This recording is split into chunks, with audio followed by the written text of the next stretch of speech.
Bismillahirrahmanirrahim. Assalamualaikum warahmatullahi wabarakatuh. Innal hamdalillah nahmaduhu wa nasta'inuhu wa nastaghfiruh wa na'udzu billahi min syururi anfusina wa min sayyiati a'malina. Man yahdihillahu fala mudilla lahu wa may yudlil fala hadiyalah. Asyhadu an la ilaha illallah wahdahu la syarika lah wa asyhadu anna Muhammadan abduhu wa rasuluh, amma ba'd. Ma'asyiral muslimin, para jamaah hadirin yang dirahmati Allah Subhanahu wa taala. Alhamdulillah, pada kesempatan yang mulia ini Allah Subhanahu wa ta'ala melimpahkan taufik dan juga rahmatnya kepada kita semuanya, di mana pada malam yang berbahagia ini kita masih bisa menjalankan di antara kewajiban kita, yaitu kewajiban untuk senantiasa menuntut ilmu. Kemudian salawat dan salam senantiasa tercurahkan kepada junjungan Nabi kita, Nabi Muhammad sallallahu alaihi wasallam, beserta keluarganya, sahabat-sahabatnya, dan juga orang yang senantiasa meniti jalannya. Ma'asyiral muslimin yang dirahmati Allah Subhanahu wa taala, insyaallah pada kesempatan yang mulia ini kita akan melanjutkan pembahasan dari kitab Minhajul Muslim, karya dari Syekh Abu Bakar Jabir Al-Jazairi rahimahullahu ta'ala rahmatan wasi'ah. Dan insyaallah pada pembahasan kita kali ini kita masih membahas suatu tema yang berkaitan tentang masalah asyam, ya, tentang masalah asyam. Dan pada pertemuan yang lalu telah kita bahas di antara hukum-hukum puasa bagi orang yang sakit, bagi orang yang telah sepuh, dan juga bagi wanita yang hamil dan juga yang menyusui. Dan sekarang kita akan membahas kelanjutannya, yaitu tanbihan atau catatan. Silakan dibuka bukunya kemudian dibacakan. Bismillahirrahmanirrahim. Qala al-mu'allifu rahimahullahu ta'ala rahmatan wasi'ah.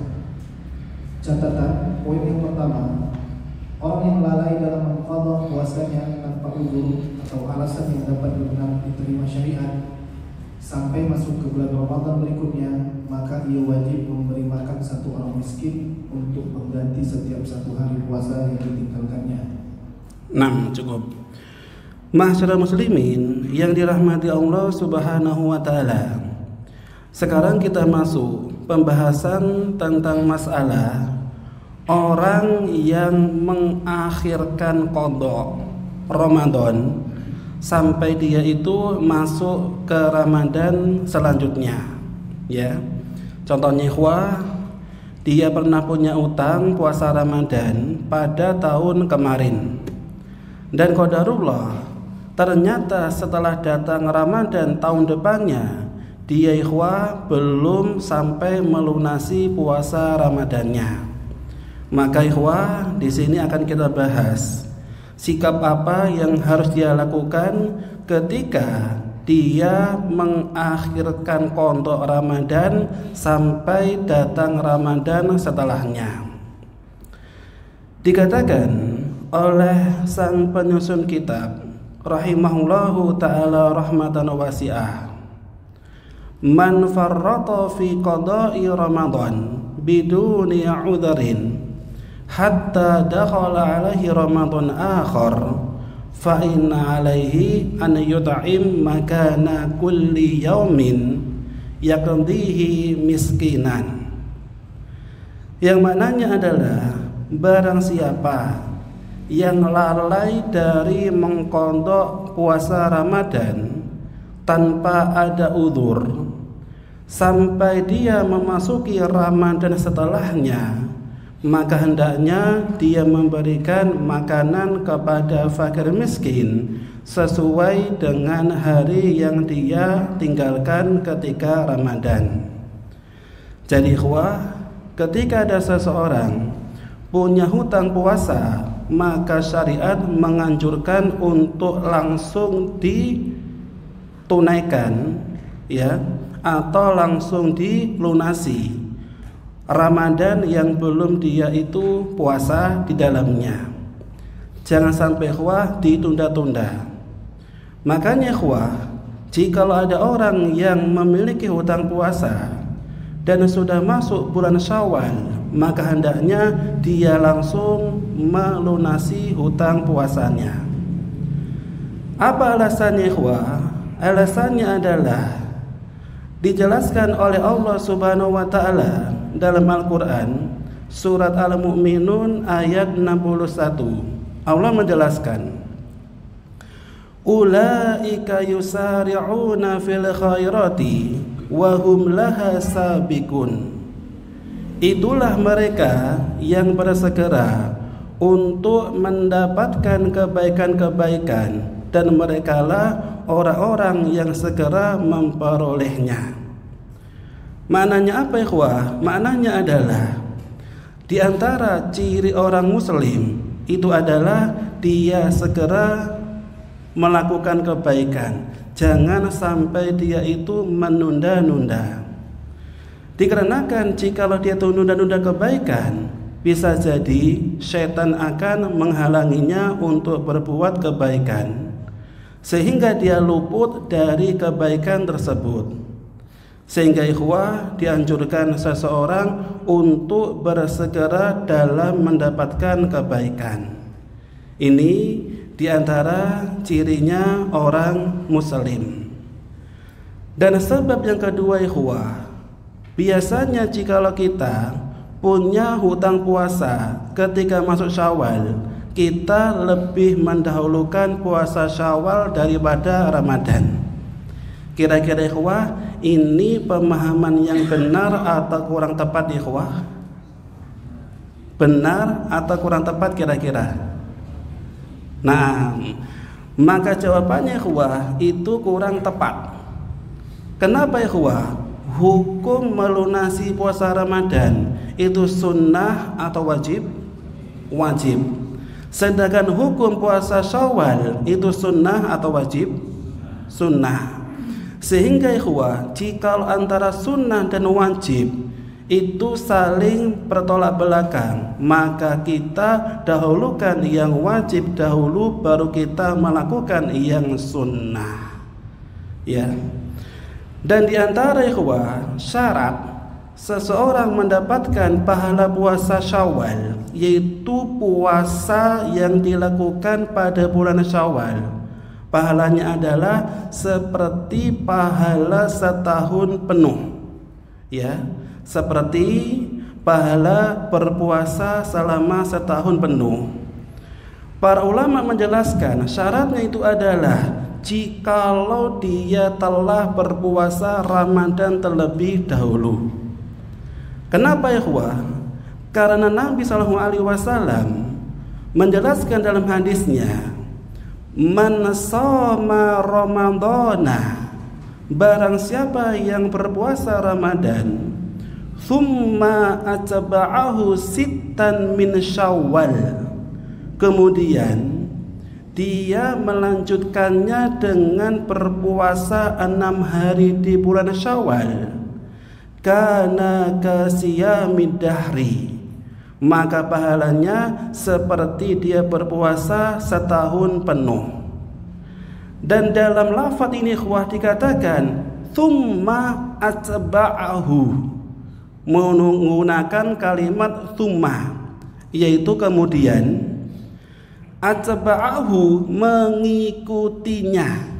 Jadi syaratnya puasa Ramadan dulu baru Syawal.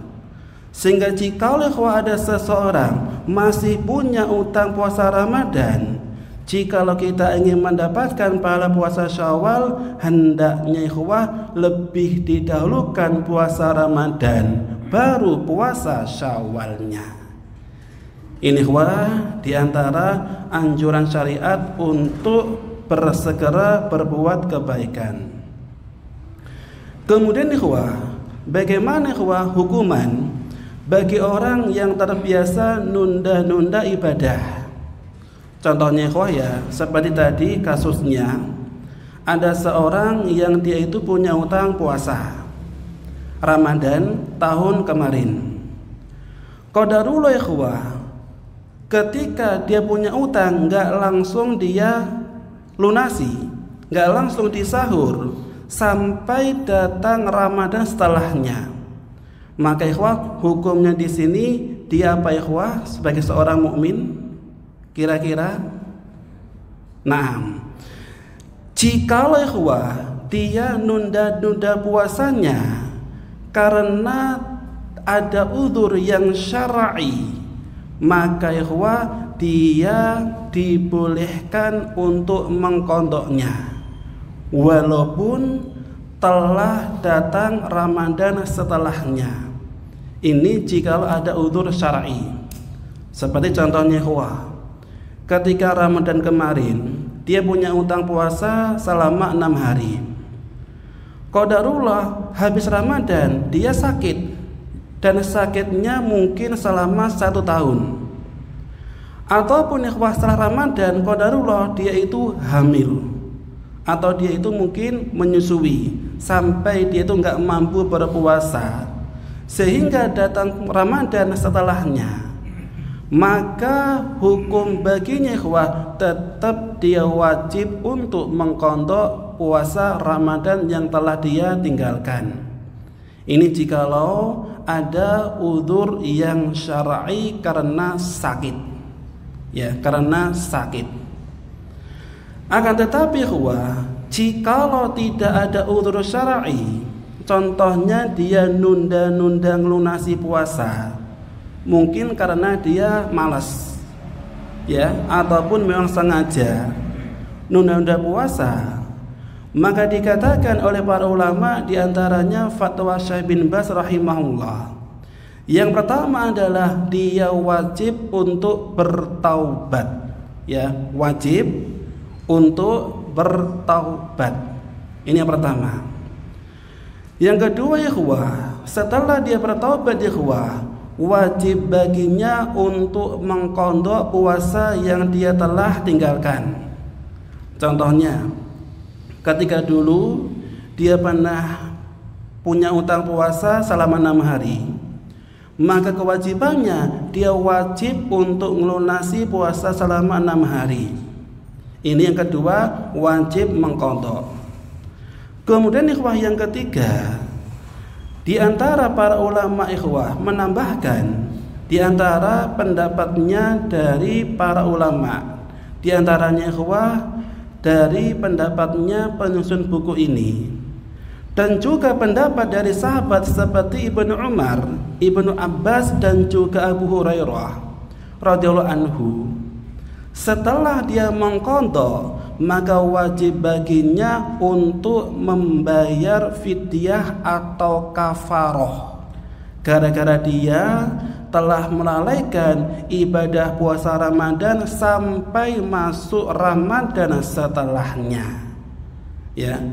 Ini di antara pendapatnya para sahabat, seperti Ibnu Umar, Ibnu Abbas, dan juga Abu Hurairah radhiyallahu anhu.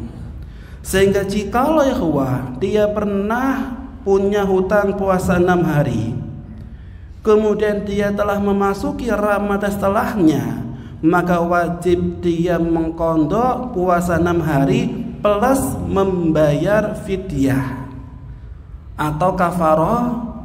Apa kafarahnya Setiap hari memberikan makan bagi fakir miskin. Jikalau dia punya utang 6 hari, wajib memberi makan selama 6 hari fakir miskin. cukup untuk makan 1 hari semalam. Ini hukumnya berkaitan tentang masalah menunda-nunda melunasi qada puasa Ramadan. Dan ini biasanya yang suka menunda kalangan wanita atau kalangan pria Nah, dua-duanya tergantung orangnya. Nah, kemudian kita masuk ke poin atau catatan yang kedua. Silakan dibacakan ya ikhwah. Poin yang kedua, jika seorang dari kaum muslimin meninggal dunia dan ia mempunyai kewajiban mengqadha puasanya, maka puasanya harus diqadha oleh walinya atau ahli warisnya atas namanya, berdasarkan sabda Rasulullah SAW, "Man mata wa alaihi siyamun shama anhu waliyuhu." Orang yang meninggal dunia dan dia mempunyai kewajiban mengqadha puasa, maka walinya harus berpuasa atas namanya sebagai qadanya. Nah, kemudian hukum yang kedua, barang siapa yang meninggal dari kalangan muslimin dan dia masih memiliki hutang puasa, maka hukumnya walinya melunasi hutang puasanya. Ya, walinya melunasi hutang puasanya. Ini cara orang ketahui hukumnya. Biasanya di antara kejadian di masyarakat. Contohnya ada orang yang qadarullah sakit ketika Ramadan. Ya, contohnya di tengah-tengah Ramadan dia sakit. Ya, sakit sampai habis Ramadan. Jadi dia enggak berpuasa selama 15 hari. Qadarullah setelah Syawal ternyata dia itu meninggal dunia.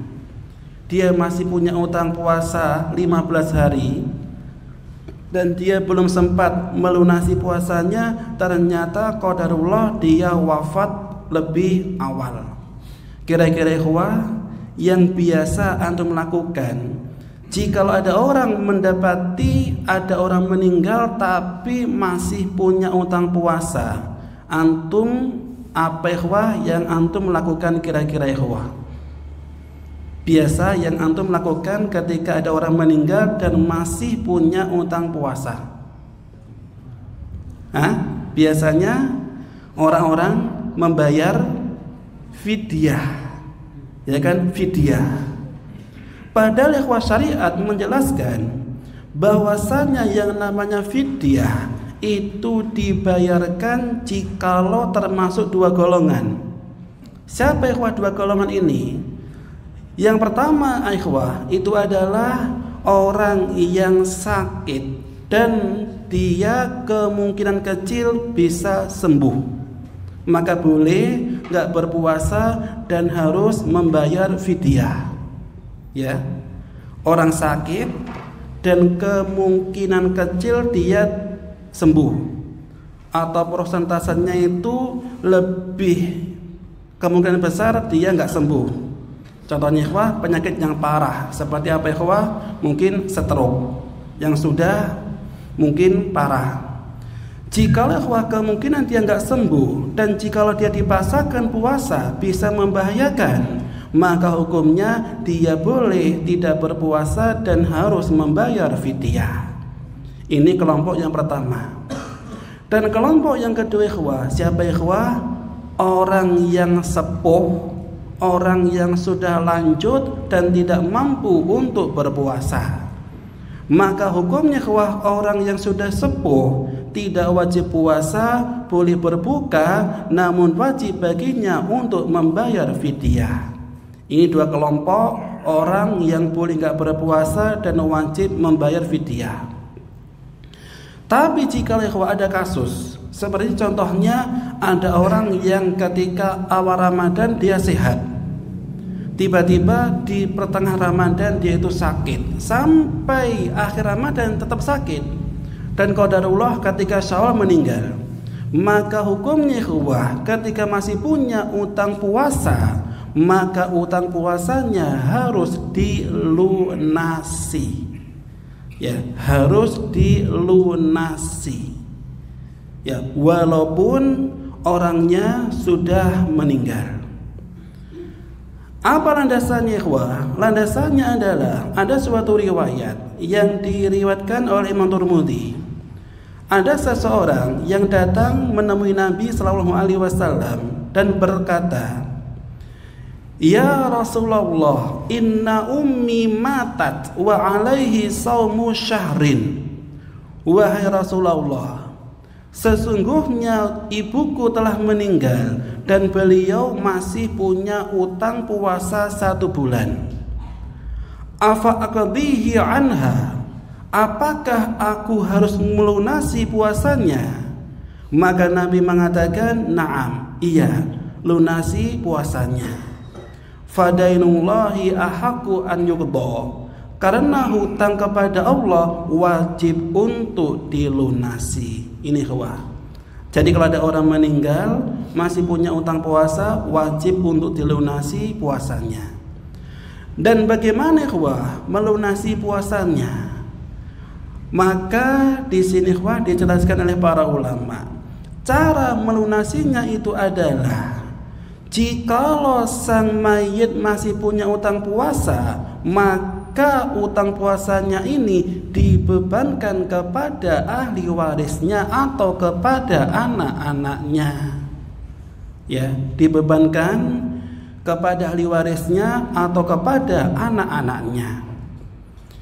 Apa landasannya, ikhwah? Landasannya adalah ada suatu hadis dari Nabi sallallahu alaihi wasallam, riwayat Imam Muslim dan juga Imam Bukhari. Jadi ini hadisnya sangat kuat, ikhwah. Nabi bersabda, "Man mata wa alaihi siyam, shoma anhu walihu." Barang siapa yang meninggal namun masih punya hutang puasa, shoma anhu waliyuhu, maka walinya melunasi hutangnya. Ini ikhwah. Ya. Contohnya ikhwah seperti bagaimana? Contohnya si mayit masih punya utang puasa 6 hari. Maka 6 hari ini dibebankan puasanya untuk walinya atau mungkin kerabatnya atau anak-anaknya. Contohnya, anak pertama mungkin anaknya 3 ikhwah ya, 3. Anak pertama puasa 2 hari, anak kedua puasa 2 hari, anak ketiga puasa 2 hari. Jadi boleh dibagi kepada walinya atau kepada anak-anaknya. Ini caranya ikhwah. Dan ini bisa diterapkan jika ikhwah kondisinya begini. Ketika dia Ramadan dia sakit, kemudian ketika Syawal dia sembuh, namun gak langsung dia melunasi puasa Ramadannya. Qadarullah setelah Syawal, bulan apa ikhwah kira-kira setelah Syawal? Hah? Kok gak ada hafal ikhwah? Bulan apa setelah Syawal? Hah? Kalau orang Jawa itu selo ya, selo. Kalau orang dalam bulan Hijriah apa ikhwah? Dzulqa'dah ya. Maka qadarullah di bulan Dzulqa'dah dia meninggal. Maka hukumnya ikhwah di sini yang wajib berpuasa dipindahkan kepada walinya atau kepada anaknya. Dan ini ikhwah hukum yang jarang dipahami oleh orang muslim.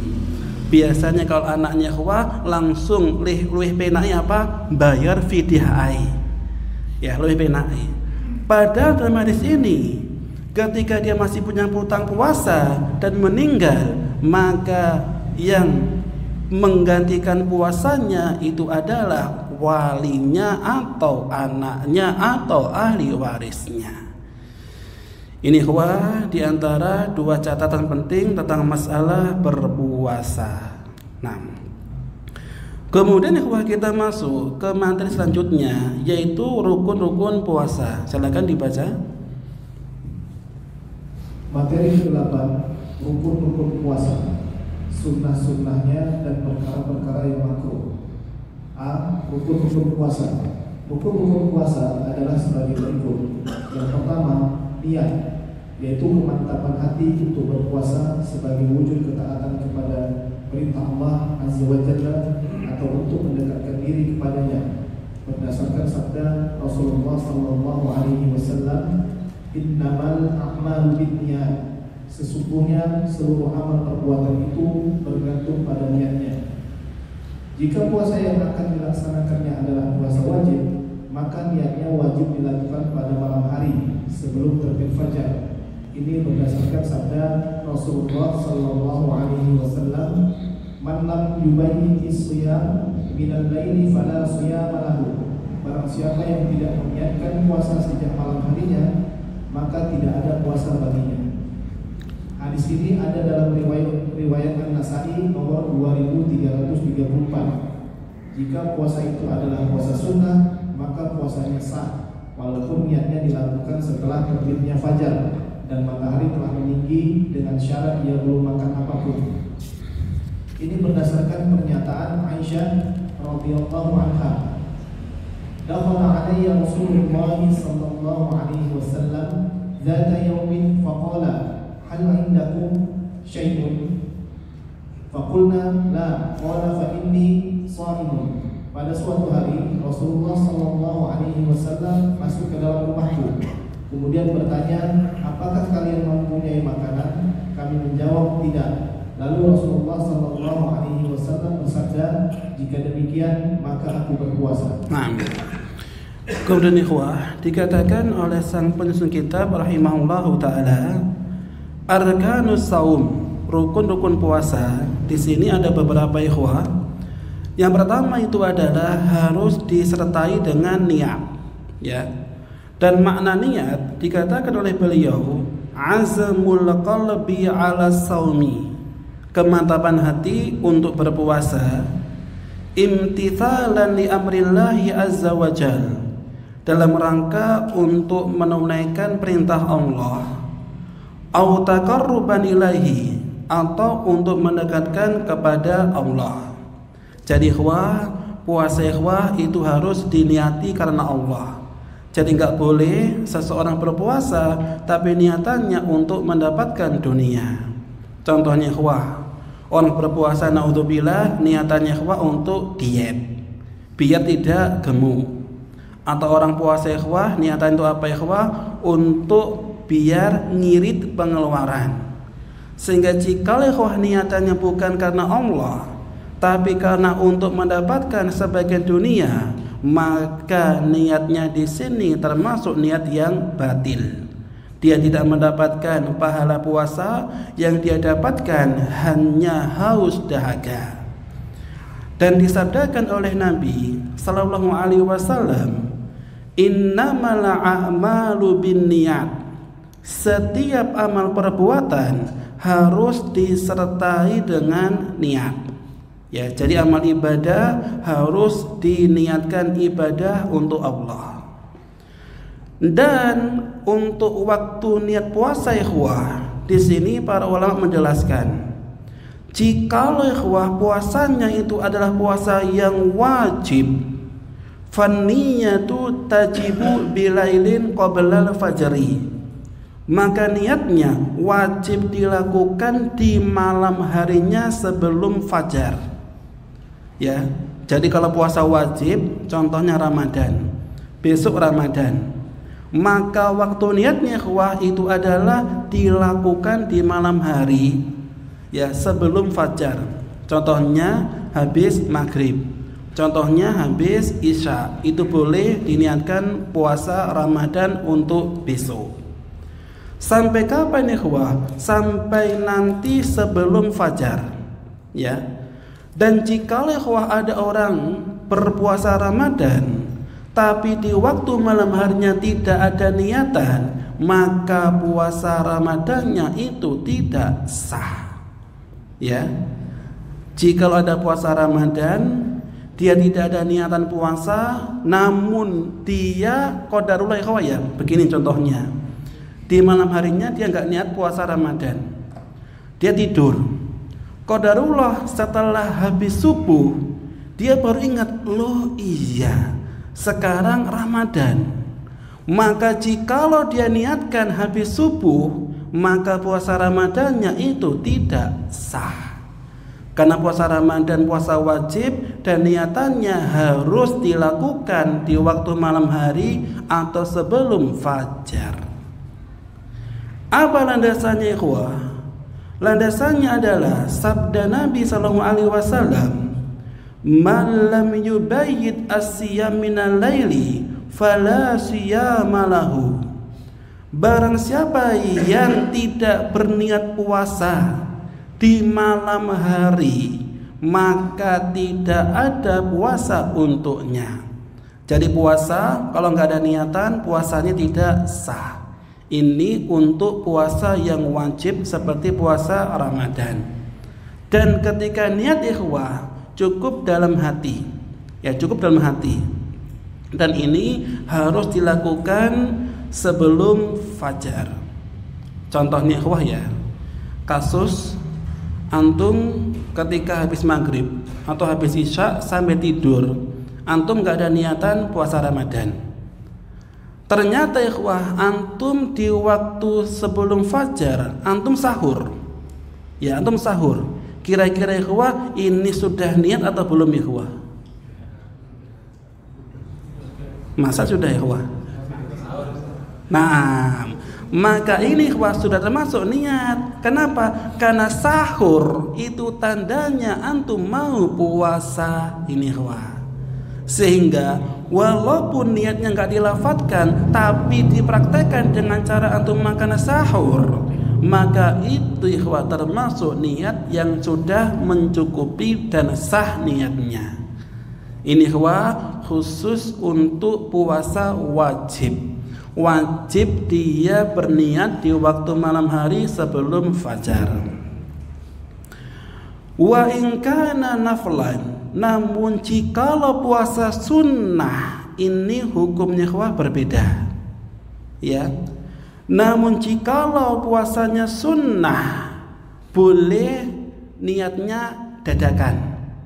Ya, boleh niatnya dadakan.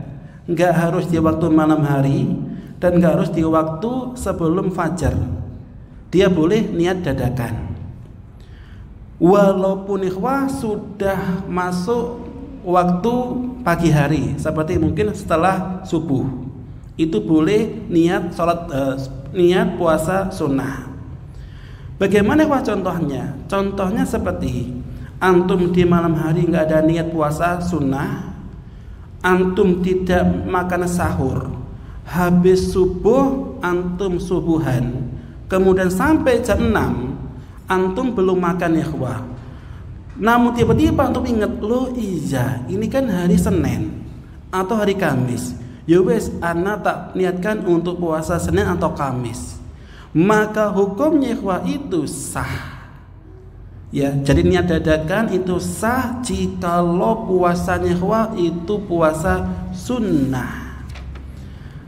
Apa landasannya ikhwah? Landasannya adalah sebagaimana ada suatu riwayat dari Aisyah radhiyallahu anha, dakhala alayya Rasulullah sallallahu alaihi wasallam dzata yaumin.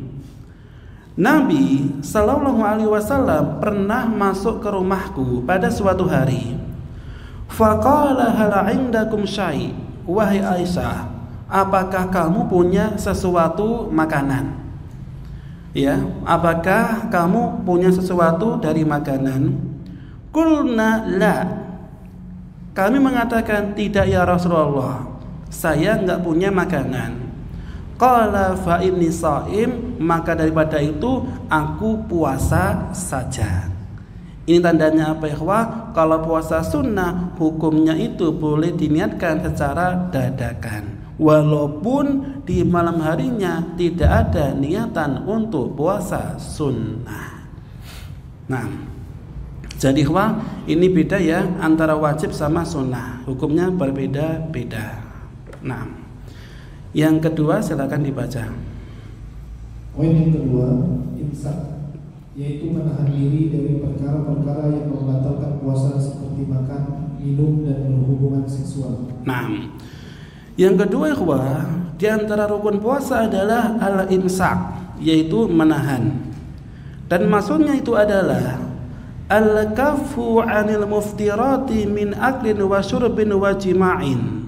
Menahan diri dari perkara-perkara yang bisa membatalkan puasa, seperti makan, minum ataupun melakukan hubungan intim. Yang ketiga, waktu. Yang dimaksudkan dengan waktu di sini adalah siang hari, yaitu sejak terbitnya fajar sampai terbenamnya matahari. Jika seseorang berpuasa pada malam hari dan berbuka pada siang hari, maka puasanya sama sekali tidak sah. Sebagaimana Allah Ta'ala berfirman, A'udzu billahi minasyaitonir rajim, tsumma atimmus shiyama ilal lail. Kemudian sempurnakanlah puasa itu sampai datang malam. Quran surat Al-Baqarah ayat 187. Nah, kemudian rukun yang terakhir, yang ketiga itu adalah az-zaman. Jadi harus berpuasa di waktu seseorang berpuasa, atau di waktu di mana syariat menyuruh seseorang untuk berpuasa. Yaitu apa ikhwah? Min tulu'il fajri ila ghurubi syamsi. Ya, berpuasa setelah terbitnya matahari sampai terbenamnya matahari. Falau soma, ya terbitnya fajar sampai terbenamnya matahari. Falau soma, jikalau dia berpuasa ikhwah pada malam harinya dan berbuka di siang harinya, maka puasanya ikhwah itu tidak sah selama-lamanya. Ya. Jadi syariat ikhwah itu ketika puasa sudah ditentukan waktunya. Setelah terbitnya fajar sampai terbenamnya matahari, ini waktu seseorang berpuasa. Namun jika ada orang ikhwah yang berinovasi, waduh, kalau siang kan waktunya kerja, ya panas hawanya, gak enak kalau puasa, karena enaknya itu adalah makan minum. Maka dia berinovasi ikhwah, enaknya puasanya malam hari aja, habis maghrib sampai subuh. Kenapa? Karena waktu itu waktu di mana seseorang itu tidur, maghrib tidur, habis itu subuh bangun, habis itu berbuka. Maka hukumnya ikhwah itu tidak sah. Jadi puasa waktunya harus sesuai dengan syariat dan enggak boleh mengada-ada atau berinovasi dalam masalah agama. Jadi waktunya harus sesuai dengan syariat ikhwah, enggak boleh mengada-ada. Contohnya ikhwah, sekarang masih belum bulan Ramadan. Antum ikhwah saking ngebetnya Ramadan, antum niatkan bulan ini bulan Ramadan antum puasa Ramadan. Kira-kira sah atau enggak ikhwah? Tidak sah. Kenapa? Karena berpuasa Ramadan di bukan waktunya, di bukan bulannya. Jadi waktu ibadah itu harus sesuai syariat. Atau contohnya ikhwah, ini mau menjelang Isya. Ya wis, biar mudah nanti bisa bangun siang. Sekarang tak sholat Isya plus tak sholat subuh. Kira-kira boleh apa enggak ikhwah? Enggak boleh ikhwah. Kenapa? Karena masing-masing sholat itu ada waktunya. Dan enggak boleh sholat di luar waktunya, karena itu termasuk perkara yang baru dan tidak sah sholatnya. Nah, ini rukun yang ketiga, yaitu zaman ataupun waktu. Sekarang ikhwah kita masuk ke sunanus saum atau sunnah-sunnahnya puasa. Silakan dibaca. B.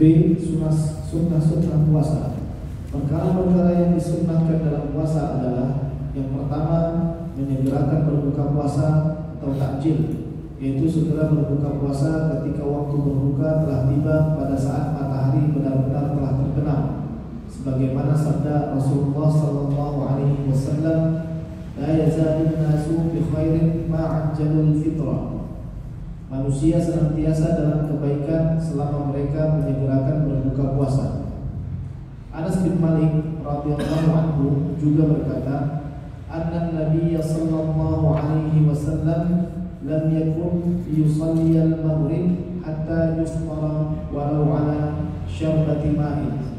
Sesungguhnya Nabi sallallahu alaihi wasallam tidak mengerjakan salat maghrib sampai berbuka puasa atau terlebih dahulu, walaupun hanya dengan seteguk air. Nah, dikatakan ikhwah oleh sang penyusun kitab, di antara sunnah-sunnah seseorang berpuasa, Yang pertama adalah ta'jilul fitri, menyegerakan untuk berbuka. Ya, ini ikhwah termasuk sunnah dari Nabi, yaitu menyegerakan seseorang ketika berbuka. Contohnya ikhwah ya, setelah sudah masuk waktu terbenamnya matahari, maka dianjurkan untuk langsung berbuka puasa. Kenapa ikhwah? Karena di sini ada dua keutamaan bagi orang yang berbuka di awal waktu. Yang pertama itu adalah sebagaimana sabda Nabi, la yazalun nasu bi khairin ma'ajjalul fitrah. Manusia senantiasa berada dalam kebaikan selama mereka menyegerakan waktu berbuka. Ya, jadi jikalau dia bersegera berbuka, insya Allah dia akan mendapatkan kebaikan. Ya, tanpa nunda ikhwah, nanti aja setelah maghriban. Itu jangan. Ini keutamaan yang pertama. Dan yang kedua ikhwah, keutamaan yang disabdakan oleh Nabi SAW, ahabbu ibadi ilayya ajaluhum fitran. Hamba Allah yang paling dicintai di sisiku itu adalah orang yang menyegerakan ketika dia berbuka. Jadi ikhwah di sini termasuk sunnah yang kita kerjakan, menyegerakan berbuka ikhwah. Dan berbuka ikhwah tidak harus dengan makanan berat, tidak ikhwah. Ya.